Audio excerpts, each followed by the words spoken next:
최근에 가장 핫 이슈였던 종목 중 하나가 바로 뭐예요?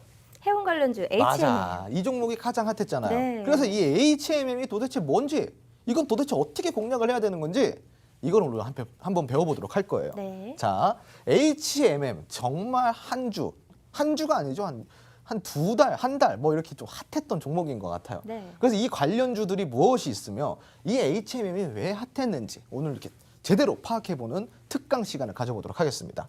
자, 1%의 비밀이에요. 1%의 비밀. 자, HMM은 자 지금 보시면은 작년 9월부터 시작을 해가지고요. 이렇게 쭉 올라왔어요. 약 519%가 올라왔습니다. 작년 9월부터 시작을 해가지고. 자, 그러면은 9월부터 시작해서 10월, 11월, 12월, 1월, 2월, 3월 그래봤자 6개월이에요. 네. 그래봤자 6개월. 6개월 동안 519%라는 상승이 나왔어요. 어마무시한 상승이죠. 그죠? 자, 그러면 이 HMM이 도대체 왜 이렇게 올랐을까? 왜 이렇게 올랐을까? 이제 오늘 이걸 배워볼 건데 HMM은 자, 지금 최근에 또 있어요. HMM에 또 최근에 또 며칠 전에 올랐어. 네. 네, 그 이유부터 먼저 알아볼게요. 자, 얼마 전에 수에즈 운하 아시죠? 네. 이 선박이 자초 사고가 발생이 됩니다. 그래가지고 전체 길이가 400m에 달하는 에버기브노, 지금 보시면은 여기 보시죠? 이 에버기브노가 280m인 운하를 이렇게 가로로 이렇게 대각선으로 막아버립니다. 근데 이 운하가 얼마나 중요한 운하냐면요. 자, 수에즈 운하가 시간당 약 4억 불 규모의 물류 운송 수단인 거예요. 시간당이요? 네, 엄청나죠. 그죠? 네. 그래서 이 지금 대기 중인 선박만 약 236척이에요. 그러니까 여기 해운 물류에서 정말 중요한 곳이 이 수에즈 운하라고 보시면 좋아요. 그죠? 근데 이 운하가 자초 사고가 발생돼 가지고 시간당 4억 불 규모의 자, 손실이 발생이 됩니다. 운송이 이제 지체가 되기 시작한 거예요. 그래서 이제 이거를 인양을 해야 되잖아. 그래서 이제 인양 이슈가 있을 때 이게 자, 인양을 해야 된다라고 했을 때 자초 사고가 언제 났냐? 여기 이날 자초 사고가 발생이 됐어요. 자, 그러더니 이제 인양 이슈가 나오잖아. 인양을 과연 누가 할 것이냐, 누가 네. 어떻게 하냐 해가지고 갑자기 HM이 거기 관련주로 떠올라가지고 급등이 나오기 시작한 거예요. 단 며칠 만에 이렇게 네, 나오네요. 이렇게 확 나와버린 네. 겁니다. 자, 결국은 이게 또 기대감 때문에 올라간 거예요. 네. 자, 기대감이라는 거는 주식시장에서 언제나 존재하는데 기대감만 먹고 나와라라는 주식 격언이 있죠, 여러분. 자, 그럼 이 격언을 고스란히 여기로 가져와 볼게요. 자초 사고가 이때 발생이 되고 횡보를 하다가 기대감이 가장 높아졌을 때 이렇게 올라왔어요. 그런데 결과가 나옵니다. 자, 인양에 성공합니다. 자, 근데 어떻게 돼요? 실질적으로 인양에 성공했으면 결과는 더 좋은데 올라가야지 지금 어떻게 돼? 쭉 내려가네요. 내려가죠. 네. 그죠? 기대감이 여기까지고 기대감 빠지니까 어때요? 결과가 좋아도 내려간다라는 거예요. 주식이 이렇습니다, 여러분. 주식이라는 건 이래요. 그래서 실질적으로 결과가 아무리 좋아도 관계가 없어요. 기대감이 끝났기 때문인 겁니다. 쿠팡 같은 경우도 마찬가지죠. 쿠팡이 예를 들어 처음에 우리가 그 나스닥에 상장을 한다고 했을 때 처음에 이제 그 상장 이슈가 있을 때 네. 실질적으로 예비 심사 승인에 들어갔다 했을 때 엄청나게 올랐어요. 3연상을 했습니다. 동방이. 쿠팡 관련 동방이. 그러고 나서 예비 심사가 통과를 했다. 그래서 3월 11일 날 상장을 한다라는 결과가 나와요. 네. 그때 3연상을 또 해요. 오. 근데 그 당시에 이런 얘기가 있었습니다. 쿠팡이 상장을 하게 되면은 기업 가치가 20조 내지 30조일 것이다. 네. 그런데 막상 상장을 한 3월 11일 날 쿠팡의 기업 가치가 100조로 약 5배 이상 껑충 뛰어버립니다. 맞아요. 근데 이상하게 쿠팡 관련주들이 3월 11일 날부터 시작해서 쭉 하락해요. 기업 가치는 더 5배 이상 올라갔고 실질적으로 상장을 해서 거래를 할 수가 있는데 더 좋은 상황인데 쿠팡 관련주들이 모조리 줄줄이 하락이 나옵니다. 왜 그럴까요? 이미 기대감이 선반영이 됐기 때문인 거예요. 결과가 아무리 좋아도 그건 의미가 없다 이 말입니다. 그래서 이제 우리가 이런 기대감을 먹는 이런 스킬을 배워야 된다는 거예요. 지금 이제 제가 이야기 드린 거는 뭐냐면은 주식의 격언은 괜히 생긴 게 아니란 말입니다. 결국은 기대감을 우리가 언제 어떻게 미리 캐치를 해가지고 선취매를 하는가 이게 정말 중요한데 자 이거를 못 하시잖아요. 대부분들은. 그죠? 대부분 올라가고 나서 우리가 신경을 쓴단 말이죠. 자, 그런데 이런 부분들은 우리가 조금 더 공부를 해야 되는 거고, 그러면은 이런 부분들이 지금 제가 이야기한 뭐 인양을 하고 뭐 자초되고 이런 것들은 뭐예요? 단기 이슈죠. 단기 이슈. 자, 그러면은 지금 보시면은 이 단기 이슈로 끝일까라는 물음표가 달렸어요. 그럼 이 단기 이슈로 끝일까? 이거는 선침해를 해야 되는 거고, 선침해가 안 되는 경우는 어떻게 해야 될까? 단기 이슈 그냥 끝났구나 이렇게 그냥 가만히 둬야 될까요? 그게 아니죠. 고수들이 어떻게 하는지 봐야죠. 자, 그럼 고수들은 어떻게 할까? 자, 제가 아까 이 이야기를 드렸어요. 지금 이제 그 보시면은 요거는 지금 방금 이야기한 수혜주 운박, 네. 운하 선박 이거는 지금 이제 그 단기적 이슈로 우리가 이제 좀 이렇게 받아들일 수 있는 거고, 근데 수혜주 운하가 지금 보시면은 여기 3월 달이잖아요. 네. 3월 달이잖아요. 이건 언제부터예요? 9월 달. 작년 9월부터잖아요. 네. 그 지금 작년 9월부터 이미부터 뭐예요? 상승이 나와주고 있다라는 거죠. 수혜주 운하는 거기에 그냥 잠깐 보탰을 뿐이다. 네. 그럼 결국은 뭐예요? 그 전부터 상승은 꾸준히 나와주고 있었다라는 이야기를 지금 핵심 포인트로 드린 거예요. 자, 그럼 고수들은 어떻게 할까? 자, 지금 그러면은 이 수혜주 운하의 이 단기적 이슈가 드러나기 전에는 왜 그렇게 500%까지 상승을 하고 400%까지 상승을 했을까를 알아봐야죠. 네. 그죠? 수혜주 운하 같은 경우는 단기 이슈잖아요, 시청자 여러분. 그럼 단기 이슈가 아닌 그전에는 왜 올랐을까를 알아봐야죠. 자, 그래서 지금 시간에 지금 바로 배워볼 건데 BDI 지수예요. BDI 지수. 자, BDI 지수라는 거는 여러 항로의 운임을 합쳐서 산출하는 세계 해운 시황의 대표 지수라고 보시면 돼요. 해운 지수. 아시겠죠? 자, 여러 항로의 운임을 합쳐서 산출하는 세계 해운 시황의 대표 지수. 해운 지수라고 생각하시면 좋습니다. 자, 그럼 BDI 지수가 이제 여기에 뭐가 포함이 되냐면은 석탄, 광석, 곡물, 건축 자재 뭐 이런 것들이 전부 다 어디서 벌크선으로 운송하는 원자재에 대한 운임 평가 지수라고 생각하시면 좋아요. 모든 것들의 원자재들, 석탄, 광석, 곡물, 건축 자재 뭐 철광부터 시작해 가지고 전부 다 이게 이제 BDI 지수인 거예요. 자, 그러면은 이게 얼마나 중요해요? 우리가 뭐 철강 뭐 이런 건축 자재, 광석, 곡물, 석탄 이런 것들 뭐예요, 다?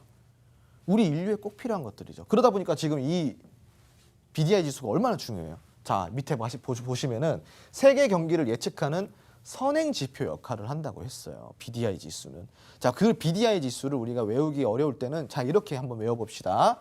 자, BDI 지수는 해운 지표다.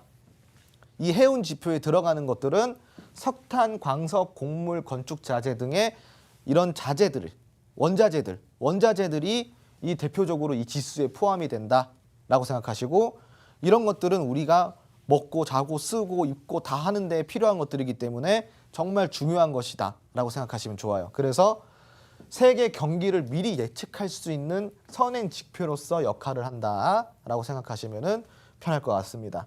자, 그러면 이 BDI 지수를 지금 설명을 들으셨죠? 자, 그럼 BDI 지수를 우리가 지금 한번 다시 살펴볼 거예요. 어떻게 살펴볼 거냐? BDI 지수의 증가의 의미를 한번 찾아볼 겁니다. 자, 철광석, 석탄, 원자재 물동량이 늘어난 것. BDI 지수가 증가를 했다라고 한다 그러면은 철광석, 석탄, 원자재 물동량이 늘어난 것입니다. 그리고 두 번째로는 세계적인 교역량이 증가한 것. 세 번째로는 세계 경기가 개선되고 있다라는 것. 이 정도는 우리가 알 수 있다라는 거죠. BDI 지수가 올라갔다? 그러면은 요 세 가지만 기억하시면 돼요. BDI 지수 올라갔네? 그러면은 뭐 철광이나 광석, 광물이나 석탄, 원자재 이런 물동량이 많이 늘어났다라는 거네? 라고 이제 캐치를 할 수가 있겠죠. 그렇다라는 거는 세계적으로 교역량, 한마디로 이 해운의 교역량이 많아졌네? 라고 우리가 그냥 딱 체크를 할 수가 있는 거겠죠. 자, 그리고 세 번째. 그러면은 이게 교역량이 많아지면 어떻게 돼요? 경기의 순환이. 경기의 순환이 좋아지니까 개선이 되고 있겠구나라고 이렇게 세 가지 정도로 우리가 알 수가 있어요. 그럼 BDI 지수가 움직일 때 원자재 값이 원자재에 관련된 관련주들이 같이 움직일 확률이 높을까요, 적을까요? 높을 것 같아요. 그죠? 그래서 이 BDI 지수만 우리가 조금만 공부하면은 네. 선침해가 가능합니다. 그냥 지수가 증가를 하는지 가만히 보고 계세요. 증가를 해. 그러면은 우리가 뭘 할 수 있어요? 아, 그러면은 원자재의 물동량이 많이 늘어났구나. 두 번째로는 해운이 많이 이제 왔다 갔다 하니까 해운업이 좀 좋겠구나. 그죠? 그 세 번째로는 경기가 조금씩 개선이 되고 있구나. 이렇게 세 가지 정도로 알 수가 있어요. 그럼 첫 번째로 우리가 선침해할 수 있는 거는 원자재 관련된 철강, 석탄 이런 원자재들, 곡물 이런 것들을 선침을 할 수가 있겠죠. 물론 공부를 이것만 보고 선침을 할 수가 없지만 이거를 보조 지표로 삼고 또 공부를 해야 돼요. 물론 그냥 단순하게 이야기를 드리는 겁니다. 그리고 또 BDI 지수가 증가하면 해운업이 호황이구나. 그럼 해운업 우리 한번 볼까? 해운업 선침을 할 수 있죠. 그죠? 그 경기가 개선이 되고 있어요. 경기가 개선이 되고 있으면 우리가 경기 민감주들 어때요? 공략할 수 있죠. 그리고 BDI 지수는 우리가 공략할 수 있는 주식시장의 선행 지표를 마음껏 볼 수 있는 것이다라고 생각하시면 좋을 것 같습니다. 이 노란톡 메신저 안에 들어오시면은 BDI 지수 보는 법 더 자세하게 설명을 드릴 테니까 걱정하지 마시고요. 천천히 따라오세요. 자, 그 BDI 지수를 이제 보시면은 지금 보세요. 이게 2020년 5월부터 시작을 해가지고 지금 좀 잘 안 보이는 선을 그어드릴게요. 이렇게 쭉 올라옵니다. 이게 언제냐면은 2021년 3월이에요. 3월까지 이렇게 쭉 BDI 지수가 올라왔다라는 거예요. 자, 그러면은 자, 지금 느낌 안 오세요? 여러분? 5월부터 시작을 했다 그랬잖아요. HMM이 어떤 관련주예요? 어떤 관련? 해운 관련주잖아요. 네. 그럼 HMM이 2020년 9월부터 상승 시작이 됐다 그랬잖아. 네. 그럼 BDI 지수가 먼저 올라갔어요? 해운 관련주가 먼저 올라갔어요? 아, 그럼 BDI 지수가 먼저 올라갔잖아. 미리 알 수가 있었겠네요. 미리 알 수 있는 거잖아요. 자, 그러면 BDI 지수가 올라가면 우리가 해운 관련돼서 대장주를 찾아가지고 네. 미리 선침해를 하면은 아까 500% 먹을 수 있어 없어? 먹을 수 있었죠. 있잖아요. 그죠? 그럼 네. BDI 지수는 5월부터 올라갔어요. HMM은 9월부터 올라갔습니다. 자, 이것만 봐도 얼마나 쉬워요. 그죠? 그래서 이 BDI 지수는 엄청 중요한 지표 중에 하나다라고 생각하시면 좋아요. 그래서 고수들은 이런 선행 지표를 많이 참고를 해가지고 공략을 합니다. 그리고 고수들은 절대 단타 치지 않아요. 고수들은 중장기적으로 많이 먹습니다. 짜잘하게 3%, 5%, 10% 이렇게 단타 치고 데이 트레이딩으로 시간 낭비하고 체력 낭비 안 합니다. 고수들은 크게 큼직큼직하게 이제 이런 식으로 먹는다라고 생각하시면 좋아요. 그러니까 여러분들도 이런 고수 같은 길을 택하셔야지 같이 고수가 될 수 있는 거예요. 그렇게 막 이런 뭐 조그만한 거에 이렇게 목숨 거시면은 주식 투자 못 합니다. 네. 자, 그러면은 우리가 여기까지 이제 봤다. 그럼 BDI 지수의 어떻게 흐름을 볼 것이냐? 자, 지금 다음 장은 그걸 볼 거예요. 자, 이거 잘 보셔야 됩니다. 해상 운임이 상승을 하면은 자, 해운, 조선, 철강업에 영향을 끼친다. 제가 예전에 이제 이런 말을 했습니다. 해운, 조선, 철강 요거는 세 친구라고. 네. 세트예요, 세트. 자, 근데 이렇게 얘기는 드렸는데 네, 그냥 외우세요. 제가 여러분들한테 이야기해 드리겠습니다. 어려우니까 외우세요. 해운, 조선, 철강은 세 친구, 세트. 얘들 움직이면 다 같이 움직여요. 이렇게 제가 이야기를 드렸어요. 근데 네.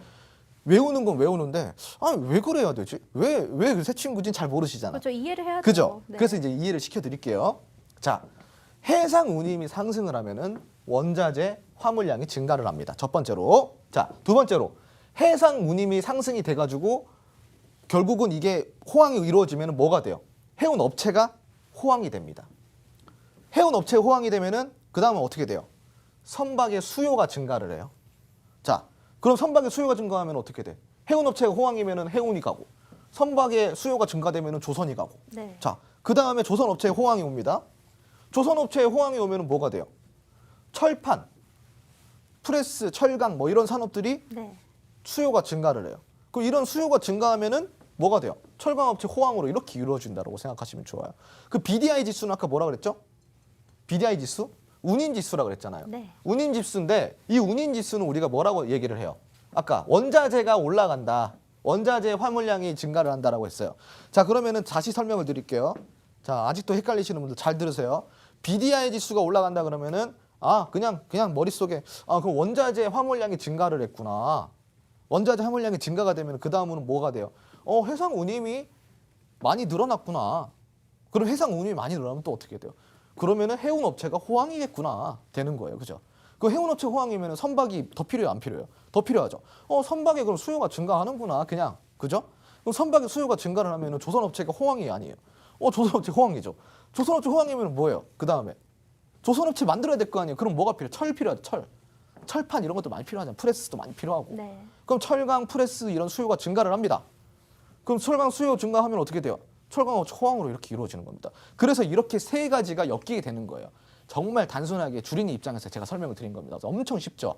자, 그래서 이렇게 이해를 하시면 돼요. 그래서 앞으로도 외우세요.